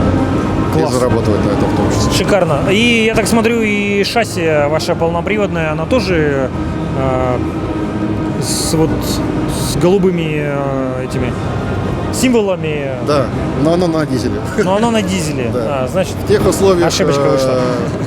Ну, скажем так, я думаю, там не стоит. Смысла нет. Да. Там очень тяжелые условия эксплуатации, и данный автомобиль имеет колесную формулу 8х8. Это настоящий внедорожник. Российская сборка АМТ? Это российская сборка. Челябинский, АМТ. да? Совершенно верно. Да. Спасибо Кстати, большое. Хотел бы немножечко добавить информацию для вас и вашей аудитории. Существует некое непонимание наших клиентов, разница между битопливным автомобилем и газовым автомобилем. Объясню почему. Дело в том, что это два разных двигателя. Да. Если мы берем дизель, то он работает по принципу дизеля, это сжатие, после чего с высокой степенью сжатия получается у нас воспламенение смеси. Данный двигатель, он больше как бензиновый. Температуры горения у дизельного двигателя 350 градусов в среднем, у данного двигателя и у бензинового около 700. Плюс ко всему степень сжатия у дизельного 17, здесь там 13-14, как у бензинового. Поэтому, когда некоторые производители делают машины битопливные, это не совсем верное решение, по той простой причине, что он работает не в своих тепловых режимах. И процесс сгорания, поджига газа производится следующим образом. Впрыскивается некое количество дизеля, начинается воспламенение смеси, и дальше идет дожигание через впускной коллектор, подается газ. То есть у нас тут расход топлива, ну, где-то 50-50 получается, 50 на 50. Газ и дизель. Да, экономия тоже есть, но давайте подумаем, все-таки двигатель работает не в своем тепловом режиме. надо просто смотреть статистику. То есть технологии есть, применяется. Есть. Ну, просто давайте надо об этом посмотреть задумаемся. статистику. Да. Как говорится, универсальные решения не всегда интересны. Самые лучшие – это нишевые продукты. Как говорится, как утка, она и летает не очень, и плавает тоже. Хорошо, спасибо большое. Спасибо. Практически весь стенд представительства Айвека занимает модификации именно на метане. Ребята делают огромный упор в этом направлении, за исключением только тяжелого шасси со сложным режимом эксплуатации. Вот, поэтому Айвека, красавчики, молодцы, что идут в ногу со временем, и я думаю, что они там с такой политикой год-два и выстрелят очень хорошо. Поэтому всем рекомендую на это обратить внимание. Пошли дальше.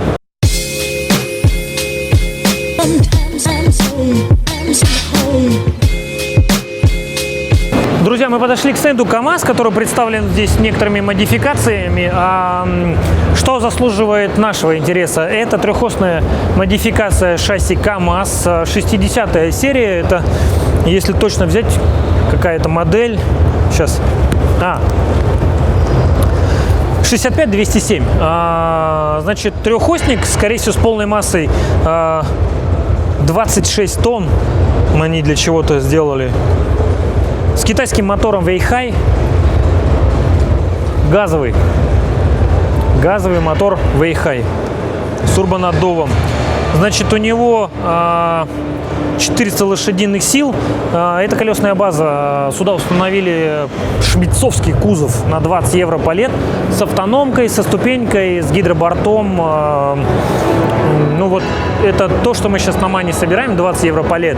Только это на КАМАЗе. Вы можете видеть, вот в рифленом алюминии спрятаны, скорее всего, кассеты. Там каждая кассета состоит из 4 баллонов вместимостью, мне кажется, литров по, наверное, 150. Сейчас я попробую посмотреть. Так. Общая вместимость 8 баллонов, 984 литра позиционирует. Вот, соответственно, не знаю, какая цена, я думаю, там приличная получилась. Вот, модификация поменьше, с полной массой 18 тонн, это 10-тонник на 16 евро палет. Здесь тоже поставили автономку Thermo King T600, здесь, скорее всего, T1000 какая-нибудь, потому что размер большой. Ну вот, в принципе, тоже достаточно интересные позиции, на которые можно обратить внимание, но я сейчас не подскажу по стоимостям, что это. Это классическая дизельная версия. Как обычно, у КАМАЗа есть и тягачи, двухосники, трехосники, самосвалы, все прочее, прочее. Даже представлен зерновоз.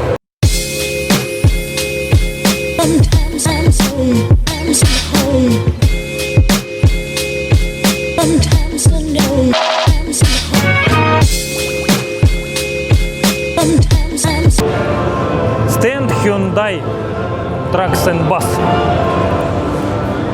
Та же самая философия, как и у Isuzu. Hyundai старается перекрыть все возможные ниши. Самая маленькая модификация, аналог Hyundai Porter 2. Сейчас мы его посмотрим. Hyundai HD35 City. У него, если не ошибаюсь, есть две модификации: Hyundai HD35 и HD35 City. Обычный 35 на 8 евро палет, а City на 6. Макс. HD35 обычный на 8 палет, а City на 6, правильно? Да. Две модификации, две колесные базы, так? Колеса маленькие на City, а на обычные 16-е. То есть они равноценные? В смысле равноценные? Ну, то есть как бы и спереди, и сзади одинаковые? Нет, спереди большие 16-е стоят, на City, а сзади маленькие. А на обычном и спереди, и сзади равноценные, 16-е. Здесь не представлено на стенде этой модели? По-моему, нету. Ладно, спасибо, поищем. Так вот, здесь вы можете видеть, установлен уже новый анонсированный Carrier City Max 280, модификация, холодильный агрегат, рязанский кузов, соответственно, вместимостью Скорее всего, на 5 евро палет. То есть 4 палета в длину, 1 палет поперек. Поперек это как в модификациях Hyundai Porter 2. Далее. Ранее была представлена модификация Hyundai HD65. Это трехтонник с полной массой 6,5 тонн, но сейчас он практически не представлен. Поэтому основная модель, которая покупается, это Hyundai HD78. В привычном понимании модификация Hyundai HD78 сейчас начинает потихоньку отходить. И ей на смену, вот, соответственно, ей навстречу начинает приходить модификация Hyundai Mighty. Это тот же самый Hyundai HD78, но уже совсем другой. Если вы обратите внимание, старомордой модификации здесь нет, поэтому вот он, смотрите, какой красавчик Hyundai Mighty. Абсолютно другой, угловатый, больше похожий на Isuzu.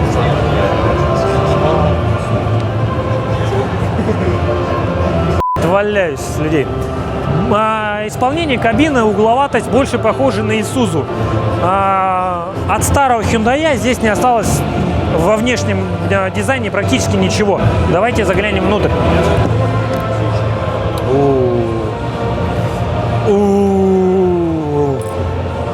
Слюни потекли. Ребят, ну новый Hyundai Mighty, конечно, крутой. Абсолютно другая торпеда. Руль, рычаг, сиденье, исполнение кабины просто бомба. Просто бомба, просто класс. Я надеюсь, у нас будет возможность отдельно снять полноценный видеообзор по этой модификации, но она крутая. Ребят, я вам скажу, она, конечно...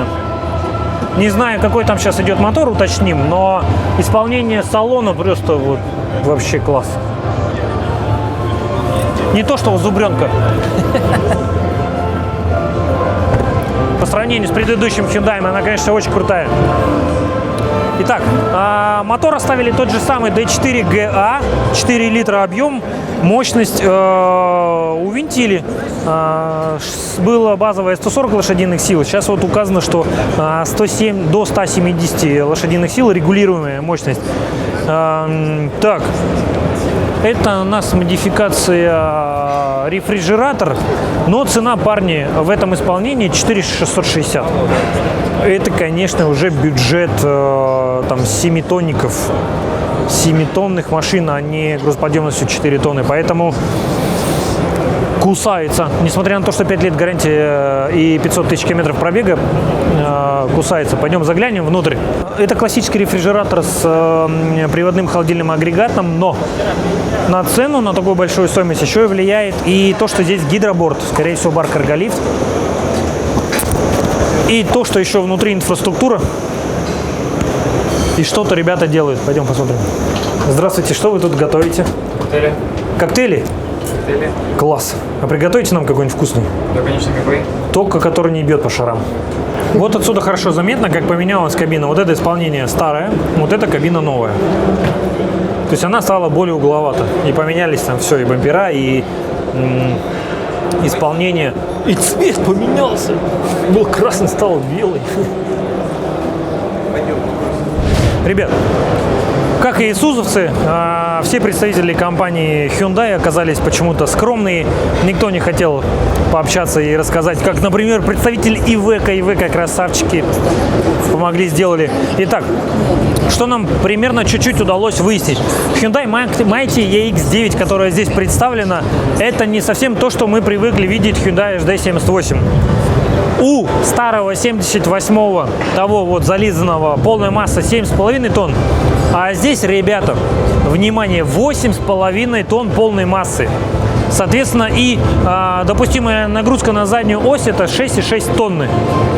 Что, в принципе, создает возможность иметь больший запас по грузоподъемности и меньше переживать, что ты где-то на весовом контроле оси твои пробьют. Вот.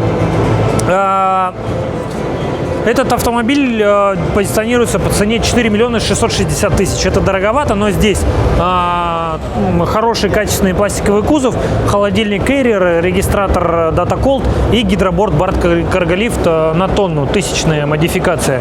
Плюс, как сказали ребята, прайсовая стоимость этого шасси 3 миллиона 300 тысяч рублей. Как и Isuzu, Hyundai российского производства и попадает, если верить спискам, под госсубсидию. Поэтому тоже заслуживает своего внимания. Пойдемте, там стоит на стенде старая модификация с метаном. Может быть, кто-то нам расскажет. Дима! Привет, ты на Hyundai? Может, ты хоть расскажешь? Привет, дорогой. Гоните этого блогера. Привет, дорогой. Его.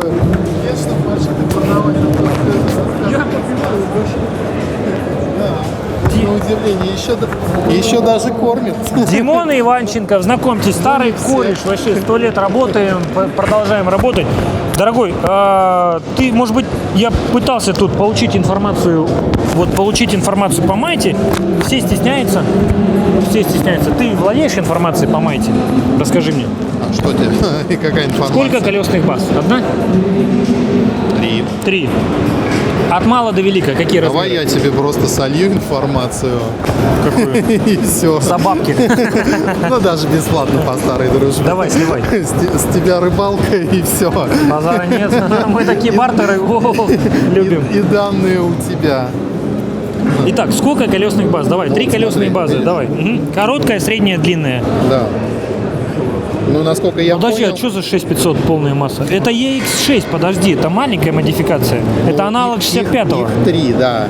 То есть есть шестерка. То есть EX6 это аналог Hyundai 65-го, да. EX8 это аналог 78-го, у него 7800 полная масса. И девятка. Ну, девятку мне не раздали, поскольку это секретная информация. Ну вот вроде как вот эта девятка, у него полная масса 8500. Да. А что они не натянули там до 9, до... Бог его знает. Если есть конкуренты, наверное, под них построились. Я думаю, что так. Но тут много ошибок. Я тут просто пока ехал, тут понаходил. Да, тут 160 лошадиных сил. Здесь? Я хрен его знает. Да, тут 140-170, да, по запросу. В общем, да. Как шеф говорит, правда где-то посередине. Самая короткая вот база, на нее какой длинный фургон помещается? Вот это нам не предоставили. Подловили, как обычно. Ну, не знаю, может быть, вот здесь что-то ты найдешь, вот смотри. То есть они расписали. Значит, Hyundai 65 а-ля Mighty EX6, полная масса 6,5 тонн. Туда помещается либо 7 палет, это 3,80 длина, 8 палет, это 4,60 длина, и самый длинный 5,20 на 10 евро палет.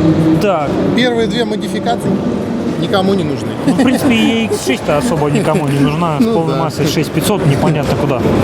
И цена 3 миллиона. Вот. EX8 есть такой же у тебя каталог? Есть секретная информация. Так, уже 2 рыбалки. Так, Mighty EX8. Полная масса 7800.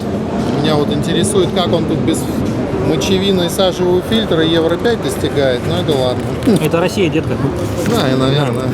Так, здесь, значит, 4,60 на 8 палет, 5,20 длина 10 палет и 6,20 на 12 евро палет. Аллилуйя. Наконец-то сделали. Да. Прекратят резать рамы. Не прошло и года. Да? А также внедрили подушку безопасности за 30 тысяч рублей. То есть стоимость жизни водителя оценивается в 30 тысяч рублей. Шансы повысить. Широко разрекламированная модификация Hyundai HD78. Андрей. Кирилл. Очень приятно. Андрей, получил рассылку. Прям так вот распозиционировано было. Вообще там бам-бам-бам. Вообще будет супер газовая машина. Рассказывайте. Что наделали? Вкратце. Я лично сам являюсь представителем компании Raritech Автогрупп. Привезли мы этот автомобиль с набережных Челнов. Устанавливали там двигатель газовый марки Ючай. То есть это производитель Китай. Но по сути проектировалось это все инженерами Volvo, перенесли все в Китай для удешевления производства. Отлично. То есть, какие характеристики? Объем, мощность? Объем 4,2, 133 лошади, ну, примерно 400 ньютон-метров крутящего момента. Пойдет, хватит. Да, в принципе, характеристики, они очень похожи со стандартным двигателем, заводским, с дизельным, поэтому менялся только двигатель. То есть коробки, все остальные агрегаты, это все здесь стоит родное заводское. Двигателя сами по себе, ну, достаточно проверенные. В России порядка там 5-6 лет они эксплуатируются. Есть пробеги. И чай, по-моему, на КамАЗе вот там стоит на стенде на большом. Может быть. 65-й КамАЗ, по-моему, VHI там. По КамАЗу, честно говоря, не скажу. Я по Hyundai. Он, кстати, тоже газовый. Есть VHI, есть U-Chai. Две. VHI, VHI. Ну, да хер. Примерно так, да. Вы установили сюда баллоны. 2 баллона по 160 литров. То есть 160? Да, итого 320 объем. Мне кажется, для 160 они какие-то крупноваты, нет? Да, ну там же не только Они баллон. композитные? Или металл? Они метан идут. Нет, металл или композит материал? Алюминий. Внутри алюминий. Потому что это в целях безопасности делается. Если, не дай бог что, баллон металлический его разрывает, летят осколки. Алюминий, он просто трескается. То есть это в целях безопасности сделано. В целях, ну, в том числе и облегчения. Хорошо. Это шасси было в эксплуатации? А это нет. Это вот прям только собрали, грубо говоря, свежий вариант привезли. Аналогичное шасси было в эксплуатации? Было в эксплуатации, участвовал машина в пробеге, там порядка 20 тысяч пробег машина прошла. Окей, какие показатели? Какой запас хода на 320 литров? Запас хода примерно 300-350 километров составляет, а на сотню 19 кубов. 19 кубов расход. 19, да. Прекрасно. Хорошие показатели. То есть это ваша доработка? Это наша доработка. Сейчас мы сотрудничаем именно с Hyundai. Будем на Автодоре собирать данный автомобиль. Сейчас в сентябре будет у нас проходить сертификация. И, наверное, к концу года, либо в начале следующего года уже будет в серию все это дело запускаться. Сколько стоит денег? Пока данный вариант. Здесь у нас идет фургон изотермический, 5,2 метра на 20 кубов. 3 миллиона 604 тысячи рублей. Под ключ? Да. С изотермическим фургоном и метановой установкой? Да. Если аналог брать, дизельный, это 300. 300. Окей. То есть в районе 500 тысяч рублей? Да. То есть двигатель, вы меняете двигатель и ставите баллоны? Все верно. Прекрасно. А в рамках ОТТ с Hyundai работаете или свое одобрение Hyundai. есть? Hyundai. Да. То есть вы уже централизованно это согласовали и под патронажем самого Hyundai будете это делать? Все верно. Прекрасно. Ну что ж, надо теперь только ждать статистики, смотреть, как это будет выглядеть и наблюдать. Спасибо большое. Вам спасибо, что пришли.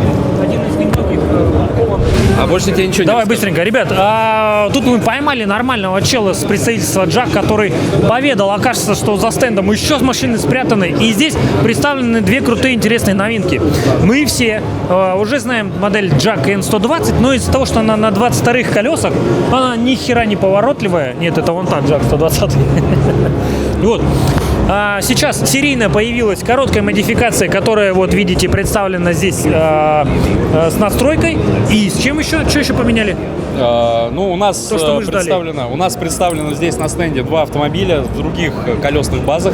Это короткий 120-й, уже не на 22-х колесах, а на колесах 19-х. Вот, это мы этого ждали. Что позволяет уменьшить погрузочную высоту и, соответственно, обеспечить подъезд к европандусам. И у нас появилась удлиненная 80-ка, соответственно, сзади со спальным местом. Для того, чтобы мы могли, если нужно небольшое количество груза перевозить, такой, как требует 120-й. Это полноценный спальник или это такой же спальник, это такой же спальник, как на 120-м, на нашем стандартном. Класс! То есть при росте там 1,83 м. А колесная база осталась одна? Колесная база остается на 80-ке под 5,20. Это вариант удлиненный, он тоже будет. Сейчас заканчивается сертификация. По 120-ке стандартная 6,2 остается, будет короткая. Дальше планируем еще и удлиненную экстра. На 18 лет ждем, да? Да. Очень крутая тема. Пойдем посмотрим. 80-й Джак, самые популярные продаваемые, да, то есть это а-ля пятитоник у нас позиционируется. Но теперь он со спальником. Это то, что ждали все. Доктор и вы наконец-то прописал. это сделали. Да. Какая разница в цене за спальник? Пока не могу сказать, пока не закончится сертификация. Осталось ждать чуть-чуть. Ну, потом мы приедем обязательно снимем обзор. Обязательно снимем. Друзья, настало время заглянуть на стенд МАН. Как я вижу, по первой модификации им тоже есть чем похвастаться в направлении альтернативных видов топлива. Пойдемте все разузнаем. Модельный ряд МАН начинается с модификации TGL с полной массой 8 тонн, но она практически не представлена у нас в стране, потому что высокая стоимость и не очень соотношение грузоподъемности, цены и характеристик. Соответственно, самая распространенная на модификации TGL 12 серии. полная масса 12 тонн, большое количество разнообразия двигателей, колесных баз, комплектаций. Можно даже заказать себе модификацию с подготовкой под автопоезд. Цены в среднем в районе 80 тысяч евро на это шасси, ну, такая средняя цена. Вот. Средняя модификация модель ТГМ. Как правило, 18 тонн полная масса, тоже там большое количество баз и всего прочего. И грузоподъемность 10 тонн. Эта модификация попадает под Платон. И модификация ТГС, у которой 25, 26, 28 тонн полной массы. Как раз таки вот здесь вот это трехосное большое шасси и представлено. Эта модификация не газовая, как оказалось, а электрическая. Все вот эти контейнеры, которые вы видите, это как раз литий-ионные батареи. Со слов представителя МАН, который отказался попадать в кадр, что такой тренд вообще у всех, все не хотят в кадр, идите в пресс-атташе. Мы в пресс-атташе газа сходили, все разбежались. Так вот, автомобиль грузоподъемностью 15,5 тонн. Здесь на шасси устанавливается модификация по типу БДФ. Здесь ставится рев-контейнер, который, со слов представителя, развозит продукты питания. Так как он электрический, он очень тихий. Может эксплуатироваться, соответственно, в пределах города, бесшумно, ночью, как хотите. Запас хода, со слов представителя МАН, 180 километров, то есть это как раз такой городской режим развоза с небольшими расстояниями. Вы можете видеть, здесь еще смонтирован даже задний складной гидроборд, который убирается под раму в транспортном положении. Модель интересная, обещают, что в серию пойдет со следующего года, но это будет в Европе. Соответственно, пока это там пойдет, пока проработается, подточится, пока дойдет до России, я думаю, что это года 3-4 на все это хозяйство потратится. Но, тем не менее, молодцы. Идея классная, крутая. Электрический большой груз. Мы такой сейчас строим с обычным дизельным мотором. Как обычно представлен, конечно, и тягач МАН, и автобус МАН, а также, пойдем посмотрим, очень похожая модификация на Volkswagen Crafter, цельнометаллический фургон МАН, который тоже электрический. МАН ТГЕ, ЕТГЕ. 3 тонны полная масса, 140 лошадиных сил, электрические. Так, что он нам говорит? Говорит нам о том, что полная масса 3,5 тонны, грузоподъемность 950 килограмм, мощность 100 киловатт. Со слов, значит, товарищей, запас хода 173 километра. Для режима развоза по городу это более чем достаточно. Время зарядки до 80% 45 минут. Это быстро, это круто. Цена, я думаю, наверное, под 5. Может, кого-то спросим, но я думаю, что она 4,5–5 миллиона такая модификация стоит. Очень похожа на Volkswagen Crafter в новой морде. Что, пошли на Mercedes?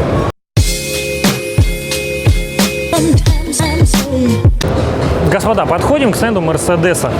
Мерседес у нас представлен тоже в виде шасси, в виде цельнометаллических модификаций, в виде шасси тяжелого формата, 12 тонн полной массы, 15, 18, 25. Это значит у нас обновленный Mercedes Sprinter. Смотрите, значит, вот эта модификация, цены на которую начинаются примерно с 3 миллионов рублей. Обновилась мордашка, все стало по-другому. Это, скорее всего, 50-е шасси на двухскатной шиновке. Внутри смотрите, как круто сделан. Салон по сравнению с предыдущей модификацией выглядит очень шикарно. Прям, ну, шикарный. Салон шикарный. Цены, напомню, начинаются с 3 миллионов рублей. Если ничего не поменялось, то колесных баз 2.